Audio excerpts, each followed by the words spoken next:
hereby challenge Oxford University Women's Boat Club to an 8-oared race. The President's Challenge, a connection to the past and a reminder of the task ahead. The motivation never really changes. You're still aiming to go as fast as you can, come race day in the best boat that you possibly can, and that should hopefully be enough to beat Oxford. The most amazing thing about the boat race is that we're all training for the same goal. That really holds the team together. But first, division. At Trial 8's, 2 crews from the same club would race over the boat race course. Veterans like Alice Carrington-Window were primed for scrutiny.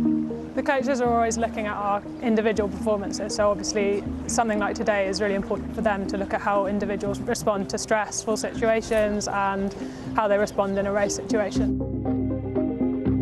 For Oxford, a boat called Real Life dominated fantasy, spelling defeat for Blue Amber de Vere in this first step of selection. Obviously we do testing and we row together every day, so you have some idea of people's speed, but really until that final selection comes, you really don't know what your chances are.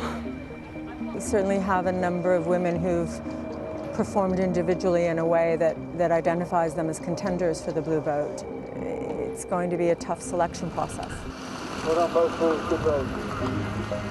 For Light Blues Caroline Reid and Holly Game, a 4th boat race beckoned, but experience offers no protection from the psychological effects of Trial 8's.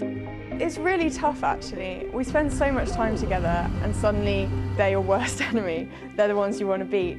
It's a really hard balance to strike. We're still one team at the end of the day. We will keep saying hello and asking how each other are when we see each other, but then we'll get out on the water later today and we'll go out and we'll try and smash them.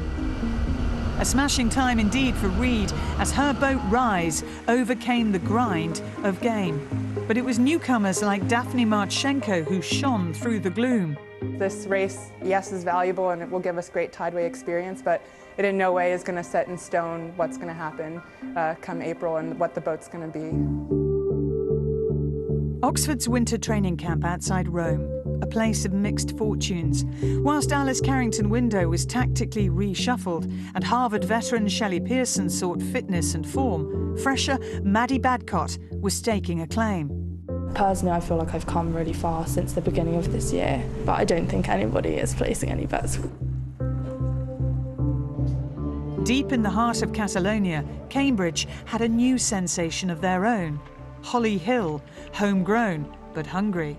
Whilst on the water you're racing against your friends, it's less that you're racing them and more just trying to give absolutely 100% of yourself, and then whichever boat you'd end up in, you just want to work with the people alongside you to make it go 100% as fast as it can.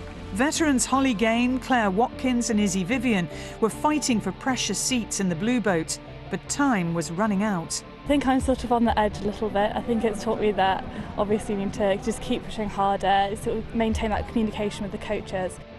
Let's get some drive here. Let's get some jump, swing, pull. Difficult decisions get made. Some people will be very disappointed and that'll live with them for a long time. With crew announcements looming, both Alice Carrington-Window and now Maddie Badcott were sidelined as Shelley Pearson finally entered the Oxford frame, the lure of the boat race having been her salvation through months of injury. I've always been inspired and motivated to do it, and that sort of helped me through. And at Cambridge, with spare seats dwindling, Claire Watkins was winning the battle of the returning Blues. Everything you do feels like you're making a difference to how fast your boat's going to go.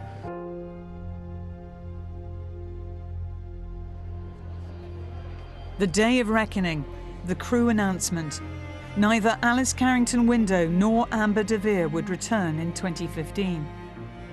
Whilst both Shelley Pearson and Maddie Badcott had proved their worth. We've got a really, really strong squad this year, and to pick 8 rowers has obviously been difficult for the coaches. But we're really excited, and I'm really proud to race with such an experienced and amazing crew. For Cambridge, Daphne Marchenko was chosen at 7, but Blues Holly Game and Izzy Vivian would be absent. Claire Watkins retained her place from 2014, to be joined by Holly Hill in the middle of the boat. It's just a shock to be actually just a part of it at all, really. It's just so exciting, but yeah, just mainly a real honour.